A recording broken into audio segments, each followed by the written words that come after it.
gracias por estar. Ahí sale ese mensaje que dice Recording in Progress. No se preocupe, eso quiere decir Dios te va a hablar el día de hoy. Si usted no sabe inglés, no opine, ¿eh? No esté opinando, eso es lo que quiere decir.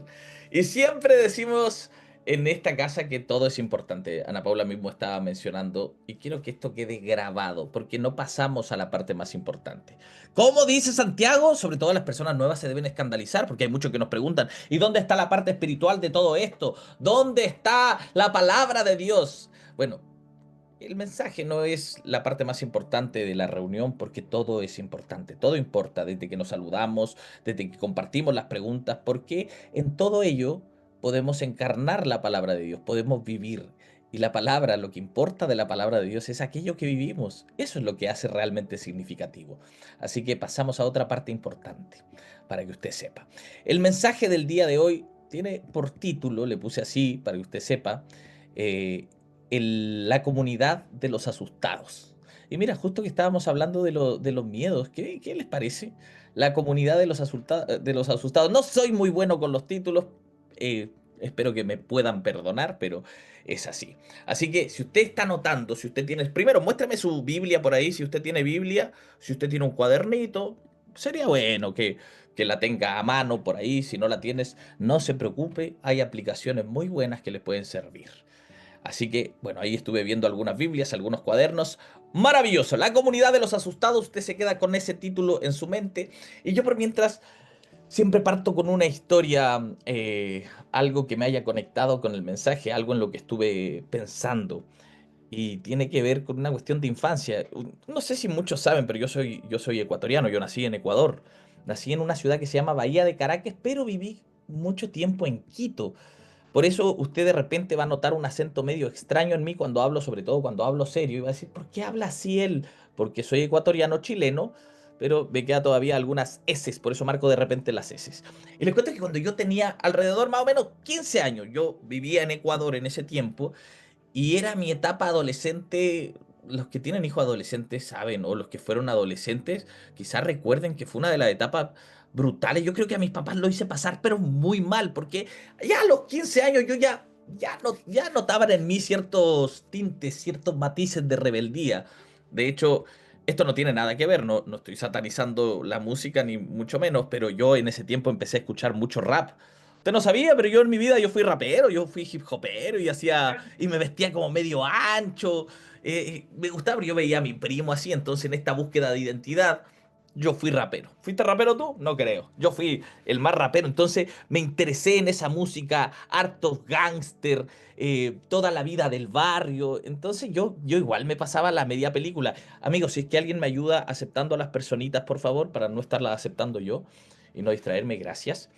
Entonces empecé a interesarme en el barrio y mis papás estaban divorciados ya en ese tiempo, desde que soy muy chico se divorciaron. Y yo tenía los fines de semana que ir a la casa de mi papá, me acuerdo. Siempre, con padres divorciados, teníamos que dividirnos los fines de semana y me tocaba con mi papá. Y no era muy divertido, si les soy muy honesto. Pero bueno, la cosa es que mi papá nos daba $5 para podernos ir en taxi. Yo vivía lejos, alejado, como decirles, en San Bernardo y mi papá vivía en Ñuñoa, una cosa así. Entonces tomaba una micro y después tenía que bajarme de la micro y tomar un taxi para poder subir a la casa de mi papá. Y digo subir porque Quito está construido en montañas. Es similar a Valparaíso, pero sin el olor a meado, básicamente. Así que Quito se parece a eso. Y la cosa es que nos bajábamos de la micro y yo ese día iba con mi hermana menor. Mi hermana mayor ya estaba en la casa de mi papá. Y yo me bajé de la micro y dije, mira, mi papá me dio $5 para subir a su casa, que no era un trayecto tan largo. Entonces mi mente de tiburón comenzó a funcionar rápido y dije, mira, ¿y si me voy a pie y me ahorro $5 que me pueden servir esos $5 para comprar cualquier cosa? Entonces a mi hermana menor, a la Carito, yo tengo dos hermanas y la Carito era la que iba conmigo, era muy chica en ese tiempo la Carito, y le dije, oye, ¿y si nos vamos caminando? Mira, yo te compro algo, yo te compro algún dulce, lo que tú quieras te compro, ¿te parece? Y claro, yo me iba a quedar con la mayor parte del dinero, si uno también es inteligente. Y la cosa es que voy subiendo ese tramo de subida, era como hacer un trekking, porque era de verdad, literalmente, una montaña que íbamos subiendo donde vivía mi papá, y de repente Ya estábamos llegando y en la esquina aparecen dos muchachas. Y me pescan a mí, no a mi hermana chica, y me dicen, entrega todo lo que tienes. Eran dos mujeres. Recuerden, era importante el dato que les di porque yo era rapero. Y como un rapero, como alguien que se está involucrando en el barrio, se va a dejar robar, asaltar por dos mujeres, no estoy ninguneando a la mujer en ese momento, pero ni siquiera me mostraron un cuchillo ni una pistola, no, solamente me dijeron, entrega todo. Bueno, en palabras ecuatorianas que no me acuerdo en este momento, pero fueron así como, entrega todo, ve lo que tienes, ¿qué pasa? Bueno, eso me salió como más peruano, ya no me acuerdo muy bien cómo era. La cosa es que yo tenía y andaba con mi Play en la mochila, entonces lo que le entregué fue la mochila de mis hermanas, que llevaba la ropa de ellas. Sí, porque no, Nika iba a entregar el Play, así que le entrego la mochila de mi hermana. Mi hermana chica estaba como asustada. Yo le dije, tranquila, tranquila, le paso. Y me dice, no, pasa la otra mochila. No, esta no te la voy a pasar. Yo defendí mi Play. Me quitó mi gorro y se fueron. Y yo había sido asaltado por dos mujeres después de haber escuchado Tupac, de venir escuchando Tiro de Gracia, de haber escuchado puro rap, que yo dije, yo debería haberle robado. O sea, eso era lo que pensaba. Yo debería haberle asaltado a ella y no, ellas me asaltaron a mí. De verdad, yo fui el peor rapero ahora que me doy cuenta. Y yo llego a la casa rápidamente de mi papá, como asustado, enojado, triste. Y solo estaba mi hermana mayor. Claro, mi papá tenía vehículo. Yo como que me empezó toda la rabia. Mi papá tenía vehículo, él me podía haber ido a buscar, pero claro, perdía $5, tampoco era la idea. Pero con alguien tenía que desquitarme. Y solo estaba mi hermana mayor. Y le digo, ¿sabes qué? Me robaron. No, ¿y qué te robaron? Su ropa, le dije. Acompáñame a buscarla. Y le digo a mi hermana mayor, acompáñame a buscarla. Mi papá todavía no llegaba, no sabía. Y mi hermana me dice, pero Santiago, ¿cómo vamos a ir? Le dije, Carito, a mi hermana menor, quédate aquí, yo me voy con mi hermana mayor. ¿Y saben qué hago? Yo saco un cuchillo de mi papá, que era un cuchillo, pero para cortar el pan, amigos. Un cuchillo grande, pero esos que cortan el pan, esos con sierra. Yo dije, con estas se van a morir de miedo, ya van a ver. Y me llevo ese cuchillo acá y me doy cuenta en el camino que tenía mi billetera. Entonces entro a un local y le digo, por favor, me robaron, tenga mi billetera, por favor, téngame, porque me la pueden robar también. Y me decía, ¿qué?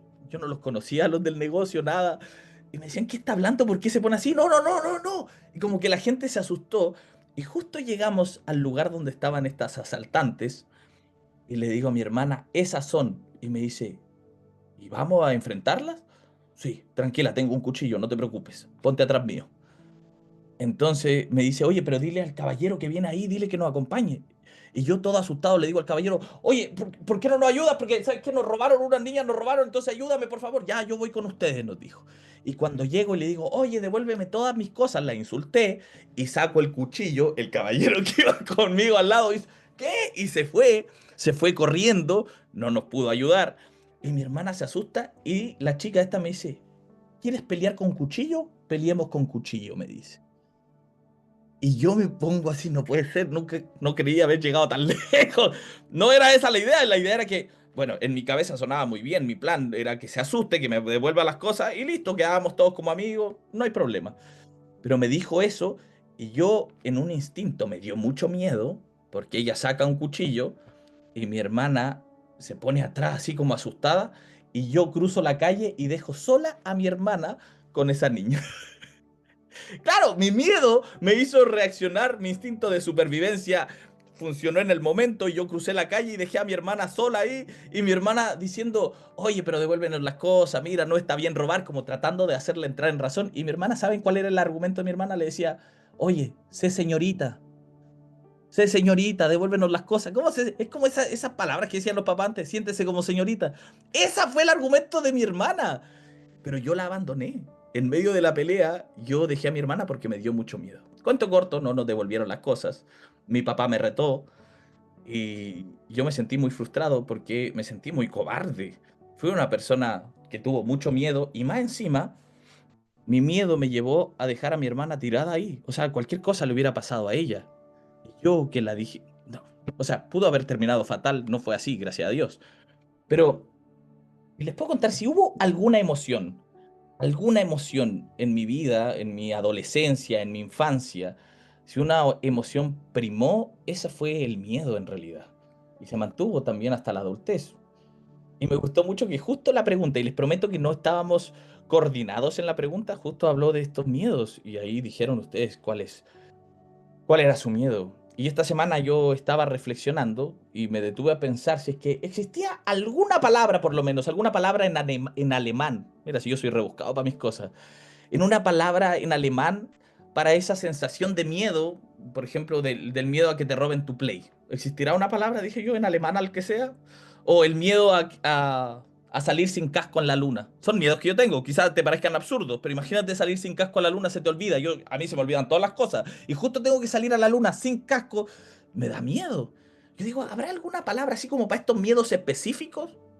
No sé, me ponía a pensar, ¿y por qué digo alemán? Porque en ese idioma, yo creo que estos tipos son como expertos en crear palabras raras para cosas muy específicas. Entonces dije, ¿habrá alguna palabra para esa incertidumbre que nos genera quedarnos solos? Vieron que varios respondieron eso, me da miedo quedarme solo.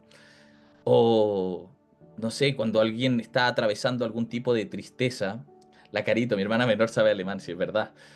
Eh, no sé si han pasado momentos de tristeza y ustedes creen que eso va a ser el, el estado en el que van a estar toda su vida, como que no ven más allá.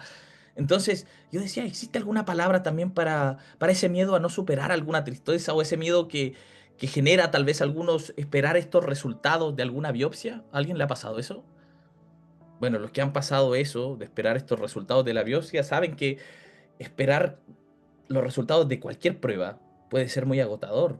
Uno intenta no tener miedo, intenta, pero es como si tuvieras una pequeña pestaña abierta del navegador en el fondo de tu cerebro y está agotando silenciosamente tu batería cada día que esperas, todo el tiempo.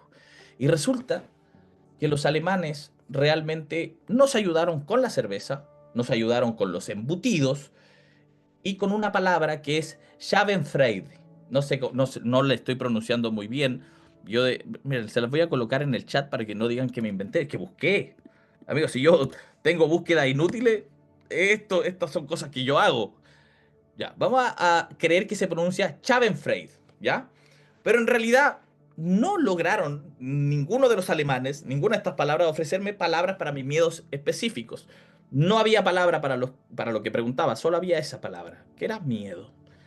Pero quizá que no haya una palabra específica está bien, ya que el miedo sabe cómo meterse de tal manera en nuestra mente que ocupa todo el espacio en nuestra cabeza. Y realmente yo creo que no necesito más vocabulario sobre el miedo. No lo necesito. Ese es no sé, quizás es mi modo de pensar. Yo digo, a ver, si yo tengo más información, si yo sigo metiendo contenido y palabras nuevas a mi cabeza, quizá puedo escapar del miedo. Y a ustedes les puede sonar muy tonto lo que estoy diciendo.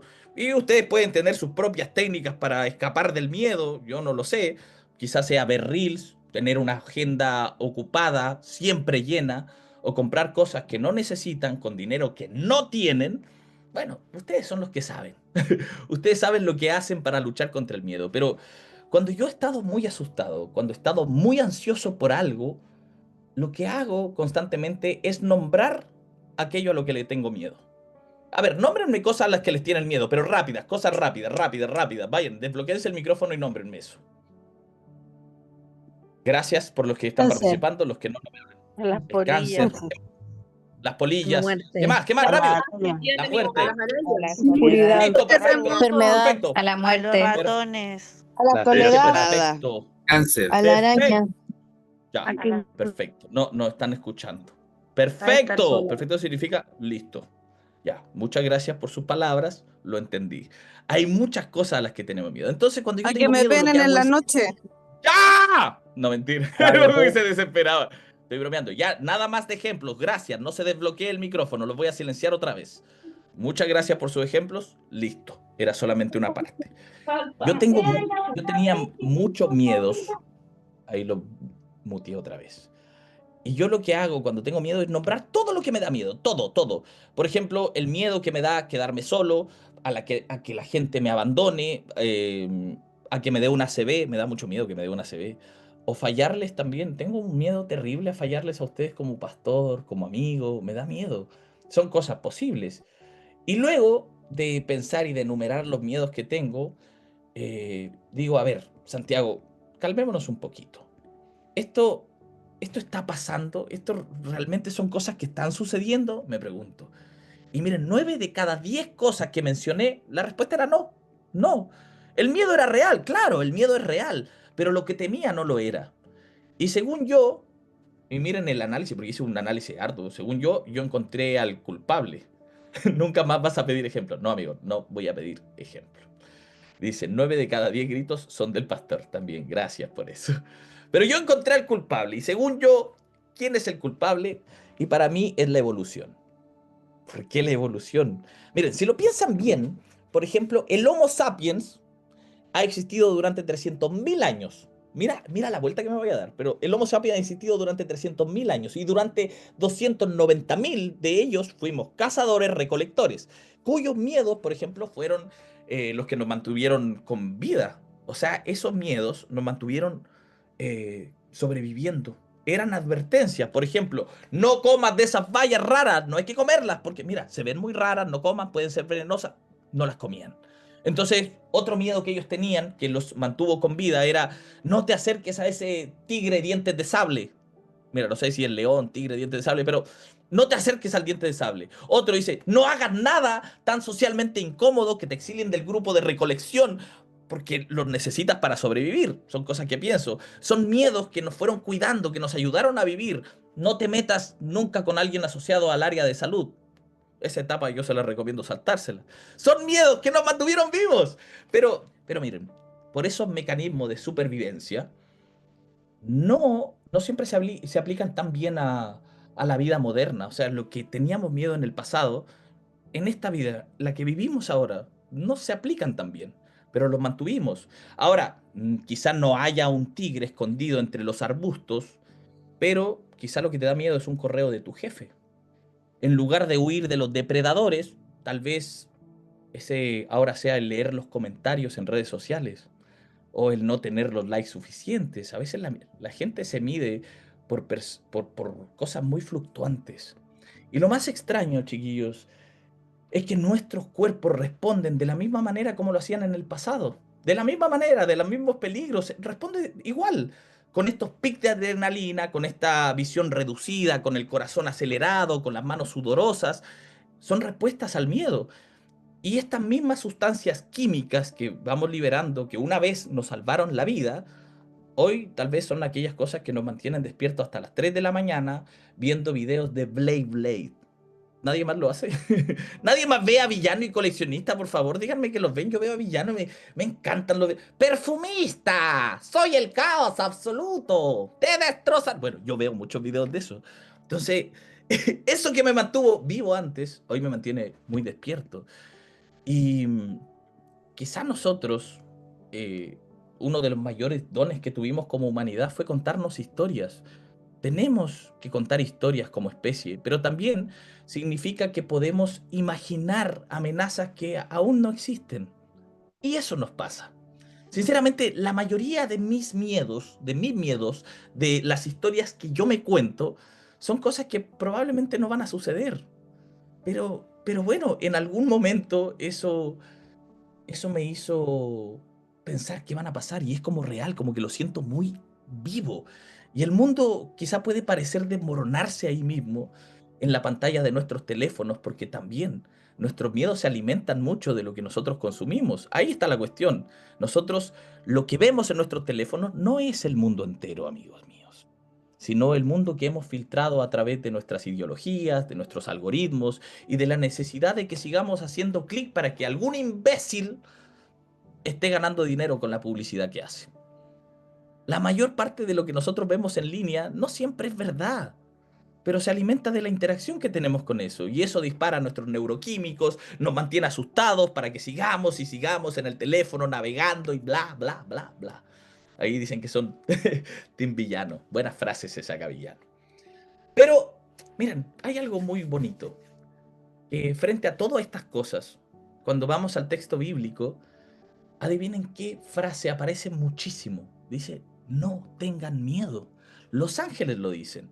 Jesús lo dice una y otra vez, no tengan miedo. Y la Biblia, mira, la Biblia no nos dice continuamente, no sean ignorantes, no sean estúpidos, no sean pésimos conductores, aunque yo creo que debería decir, por lo menos en la Biblia, que no sean pésimos conductores, pero bueno, algo que debería agregarse, pienso yo. Pero constantemente lo que sí dice es, no tengan miedo. Y no creo que sea porque Dios no quiere que temamos a cosas que son amenazas reales, inminentes para nuestra seguridad, porque el miedo de alguna forma también nos protege. Yo también creo que tiene que ver con que Dios quiere protegernos de algo. Él no quiere que agreguemos porque sí a nuestra lista dejar de tener miedo. O sea, esta lista que nosotros hacemos a veces de superación personal para convertirnos en la mejor versión de nosotros mismos. No, no tengan miedo. No, no creo que sea parte de esa lista que decimos hacer yoga. Número 2, empezar la dieta. Y número 3, dejar de tener miedo. Esas son... No. Yo creo que nos lo dice simplemente porque el miedo no es bueno para nuestros corazones. O sea, si lo piensan bien, el miedo es como este trastorno de personalidad de las emociones.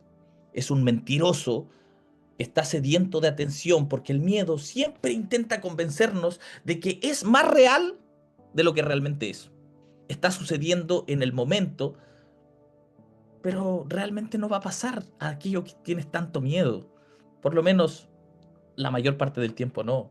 En el mejor de los casos, mi miedo es muy exagerado, es cuático, y en el peor puede ser como este profeta del fin del mundo. ¿Han cachado que se levantan un montón de profetas diciendo que se va a acabar el mundo? ¿Y qué pasa? No se acaba. Entonces, en el peor de los casos puede ser un profeta del fin del mundo que se equivoca la mayor parte del tiempo, pero aún así se cree con el derecho de estar rondando en mi cabeza sin pagar arriendo, sin nada.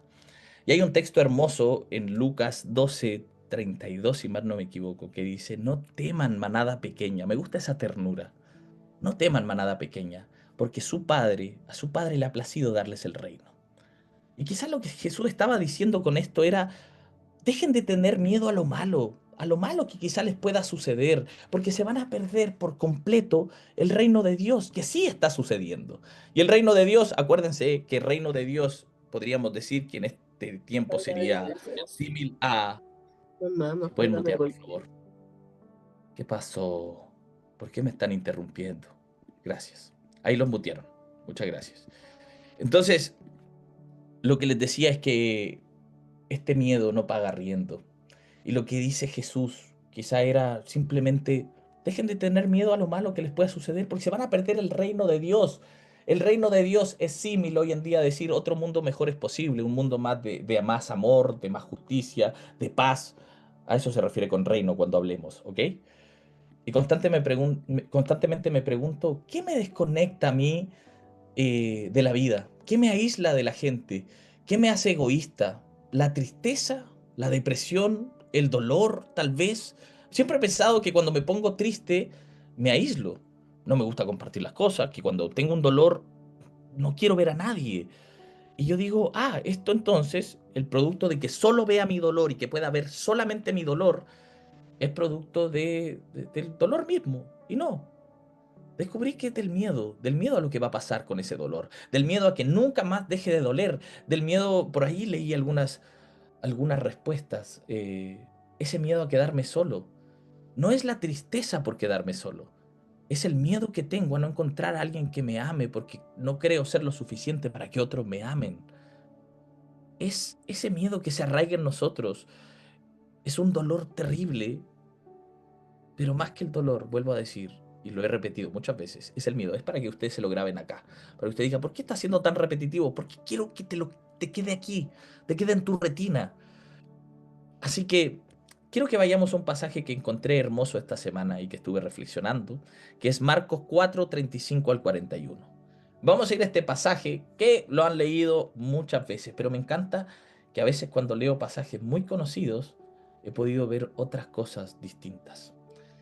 Y voy a leer una versión que es la TLA, traducción del lenguaje actual, porque en esta traducción me gustó una palabra en específico.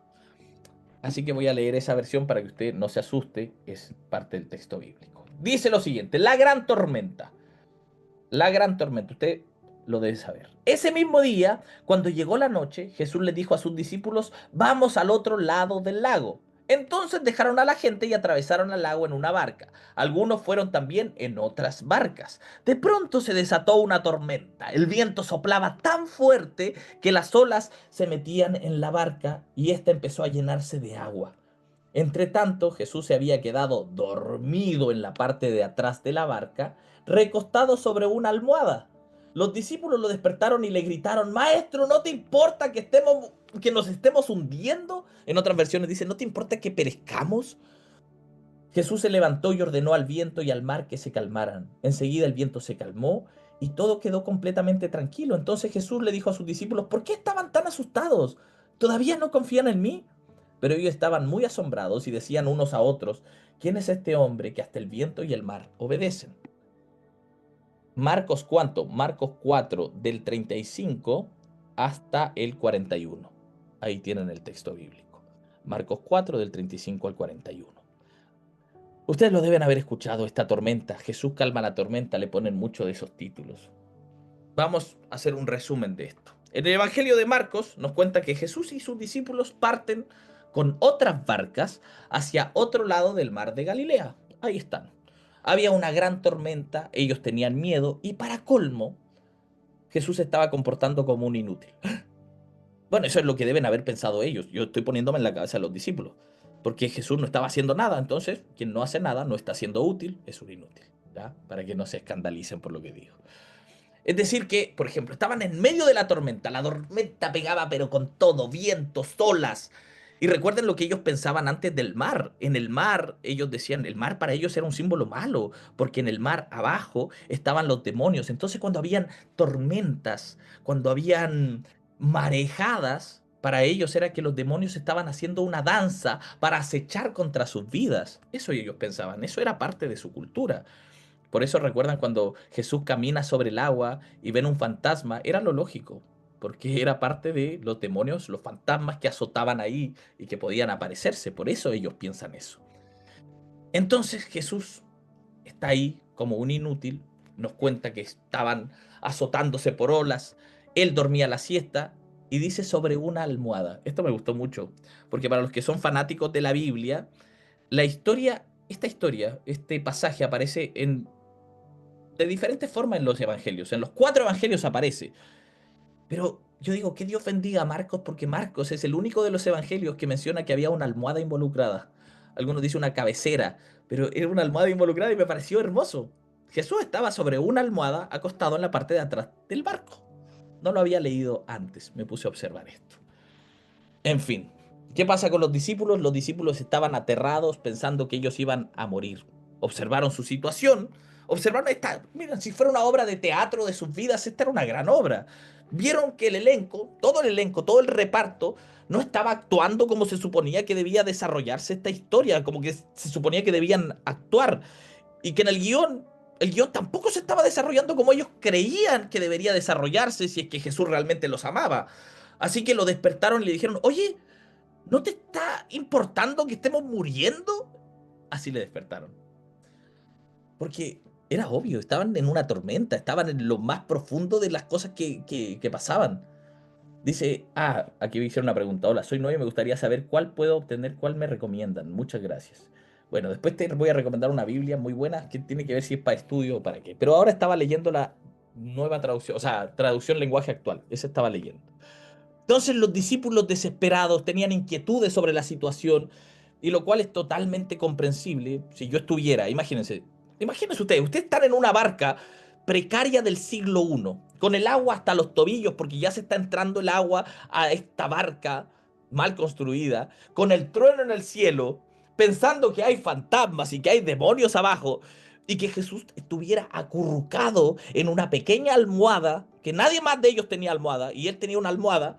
Yo también estaría indignado. O sea, algo que da rabia es cuando uno no actúa como uno piensa que debería actuar. Oye, pero haz algo. ¿No le han dicho eso a algún amigo a ustedes? Oye, pero ¿y te vaya a quedar ahí sin hacer nada? Entonces imagínense esta desesperación de los discípulos. Yo también estaría indignado y le diría a Jesús: pero oye, ¿no te importa? Ya sabes que estemos muriendo aquí en este lugar, en medio del mar. ¿No te está importando lo que somos nosotros para ti? Y el problema, chiquillo, el problema no es que le diera miedo una tormenta que estaba aterradora. A todos nos puede dar miedo una tormenta. sino que los discípulos asumen cómo Jesús no actúa, o sea, como Jesús no actúa como debería actuar, a Jesús no le importa que estén en peligro. Él no está actuando como ellos creen que él debería actuar. ¿Y saben cómo se llama eso? Expectativa, se llama proyección. Es decir, que la proyección, la expectativa es cuando el miedo encuentra un socio comercial que Y es lo el venden en Santa resentimiento. Isabel. Y no lo En el compraste, ¿y Santa cuánto Isabel. valió? Santa Isabel te conoce. Gracias, amigo. Ayúdenme a mutear, por favor, los que están ahí más atentitos, por favor. Entonces, esta expectativa, esta proyección, es cuando el miedo encuentra su socio comercial, que es el resentimiento. Quiero decir, Jesús en realidad nunca los abandonó. Si se ponen a pensar, Jesús está ahí con ellos. Simplemente Él no actuó como ellos pensaban que Jesús debería haber actuado en medio de su crisis. Y eso siempre nos pasa, ¿no? ¿Han cachado que nosotros siempre esperamos de la gente algo? Yo he visto a veces que alguien ha atravesado algún dolor, alguna tristeza, y tienen sus descargos por redes sociales, yo los leo de repente, y dicen, bueno, muchas gracias a las personas que estuvieron y esperé mucho más de algunas personas que no estuvieron. Y es como que siempre le tiran el palo a los que no estuvieron. Es como que, hey, no ven otro factor. No, no, ellos no quisieron estar porque no les dio la gana y yo estoy sufriendo. Es como que decimos, nos ponemos tan egocéntricos que creemos que lo único que importa son nuestros problemas, no importa lo que está atravesando el otro porque se me olvida el otro, pero importan nuestros problemas. Entonces, no agradecemos por los que sí están, sino que nos enojamos con los que no están y nos centramos en los que no están. Qué raro, ¿no? Y la mayoría de veces que tengo miedo es porque creo que yo no voy a conseguir lo que quiero o porque yo creo que me van a quitar algo que tengo. Esos son mis miedos. Y el miedo me reduce a mí a ser el protagonista de una historia, pero muy pequeña, muy reducida y muy egocéntrica, donde yo soy a la vez el héroe y soy el narrador de esta historia. Y en esta historia, cada tormenta, todas las tormentas giran en torno a mí. Yo he sido así. El monopolio del dolor. Qué buena palabra, amigo. Quizás sí le debería haber puesto el mensaje. Pero ¿qué hay de los otros barcos? ¿Cómo de los otros barcos, Santiago? No entiendo. Y miren, por esto lo menciono. Yo no sé cuántas veces he leído esta historia y yo creo que la he leído muchísimas veces, muchísimas. He leído demasiados comentarios al respecto y no recuerdo haber visto nada, pero absolutamente nada, sobre este pequeño detalle que está en el versículo 36. Mira, acompáñame al versículo 36 rápidamente. Dice, entonces dejaron a la gente y atravesaron el lago en una barca. Algunos fueron también en otras barcas. De pronto se desató una tormenta, el viento soplaba tan fuerte que las olas se metían en la barca y empezó a llenarse de agua. Loco, sé que nunca me había detenido en esto. Nunca. Entiendo que ellos tenían miedo. Es parte de, porque están en una tormenta. Pero ¿qué pasa con los otros barcos? ¿Alguien quiere pensar por favor en los niños? O sea, ¿alguien quiere pensar por favor en los otros barcos? Es decir, que en el texto lo dice, que habían otras barcas con ellos, lo que significa que quienes estaban en esas barcas también estaban experimentando una tormenta. Y sin embargo, no recuerdo haber notado nunca esta parte de la historia. Así que tal vez una de las consecuencias de su miedo, ¿saben lo que fue? Este miedo de los discípulos fue que se olvidaron por completo de todos excepto de sí mismos. Para ellos no habían otras barcas. Y yo creo que soy como ellos. Y yo me siento muy identificado con esta parte de la historia sobre todo, porque esa suele ser mi reacción. El miedo puede hacerme pensar solo en mí mismo y en mis necesidades, como cuando abandoné a mi hermana ahí en medio de ese robo, cuando yo saqué el cuchillo y la otra iba a ponerse a pelear y yo abandoné a mi hermana, la dejé sola, se me olvidó mi hermana porque yo estaba tratando de sobrevivir, yo, sin pensar en las consecuencias. Entonces me identifica mucho esta parte porque eso es lo que hace el miedo. Nos hace pensar solo en nosotros mismos, en nuestras necesidades, en todo eso. Y cuando las tormentas de la vida me alcanzan, mi mundo solo se centra en mí. Me vuelve tan egoísta que solo veo lo mío. Y lo que quiero decir con esto es que a veces, cuando nos obsesionamos tanto, tanto con cómo creemos que debería ser la historia de nuestras vidas, calculando los personajes que participan, el escenario en el que debe desarrollarse esta historia y la trama, nos olvidamos de los otros barcos. Quizá pensamos que la fidelidad de Dios hacia nosotros tiene que ser de cierta manera, pero a veces La fidelidad de Dios se refleja en el hecho de que existe una historia mejor que la que nosotros mismos deseamos. Y esa historia mejor, adivinen qué, siempre es una historia más grande. Una historia con muchos otros barcos, además del nuestro. Y aquí está la paradoja, amigos míos. De las mismas cosas que quizá hubiese deseado que Dios me proteja, mis errores, mis depresiones, mi cuerpo desmoronándose, los dolores por los cuales habría dado cualquier cosa por evitar, son las mismas cosas que quizá nos permiten estar presentes para otras personas en sus propias tormentas de mierda el día de hoy. Hoy dijo mierda, perdón amigos, es mi palabra favorita. Y no me malinterpreten, chiquillos, esto no significa que el miedo, la crisis y las pérdidas no sean dolorosas, lo son y son de forma muy real. Solo que quizá el amor de Dios se manifiesta de maneras que no predecimos. Y sinceramente, gracias a Dios por eso. Porque no tengo todo bajo control. Porque no deberíamos tener todo bajo control, ni querer controlarlo todo, porque eso nos quita la sorpresa. Yo quisiera que las cosas se resuelvan de una forma, porque, mira, si me dejara solo, quizá me conformaría con un Dios que simplemente arregla las cosas en el momento. ¿Han cachado que uno de repente hace esa oración, Señor, por favor, quita esto? Y es como que queremos que Dios lo quite inmediato, ya, chao, no hay nada más. Pero el Dios que calma el viento y las olas, ese es el Dios de todos los barcos, no solamente del mío, de todos. Lo cual es un inconveniente, sinceramente, porque a veces quiero que Jesús sea mi compañero de barco, que alivie mis aguas y arregle mi vida. Pero la historia de Dios siempre va a ser más grande y mejor. Yo lo creo, pero obvio, no siempre es fácil. Quiero dejar algo claro con esto. Cuando yo digo o hablo de otros barcos, no significa que yo te esté diciendo, mira, no te quejes porque hay tormentas peores. No te quejes porque otros están pasando cosas peores. No, no, no, eso no sería evangelio, porque no se trata tampoco de una competencia de sufrimiento. No, eso no es nada. Por eso me cargan estas personas. De hecho, el otro día escuché en una historia de la Alexi que decía, qué rabia esa gente, cuando uno está contando algo, siempre aparece el otro metido que dice, ah, eso no es nada, a mí una vez también me robó y fue más fuerte que eso. Y es como, oh, qué rabia. Porque esto no es una competencia de sufrimiento. El miedo y el dolor no se ponen en una balanza. Cada uno lo vive con una intensidad real y no hay un ranking de tormentas. No hay alguien que diga, bueno, la tormenta número uno. No, no, no hay un ranking de tormentas en el reino de Dios. Lo que digo es que en medio de tu miedo, tan real, tan tuyo, no estás solo. Eso es lo que quiero decir. El mismo mar que amenaza tu barca, también sostiene la barca de los demás. Y el mismo Dios que calma el viento y las olas, no te pide que compares tu dolor. Te recuerda que tu vida, con tu tormenta, importa tanto como la de otros. Nada más.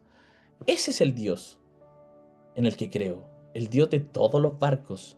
Y por eso, aunque tengamos miedo, no navegamos solos. No navegamos solos.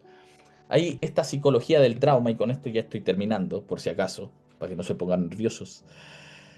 En esta psicología del trauma se habla de que comparar los dolores bloquea la empatía. Es decir, que no existe un sufrimiento menor. Cada trauma es absoluto para quien lo vive.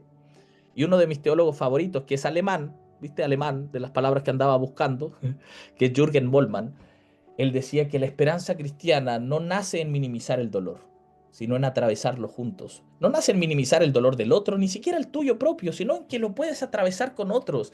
Y así, nosotros nuevamente, cuando hablemos de otros barcos, hablamos de otros barcos, no hablamos de medir tormentas, hablamos de solidaridad en medio del miedo.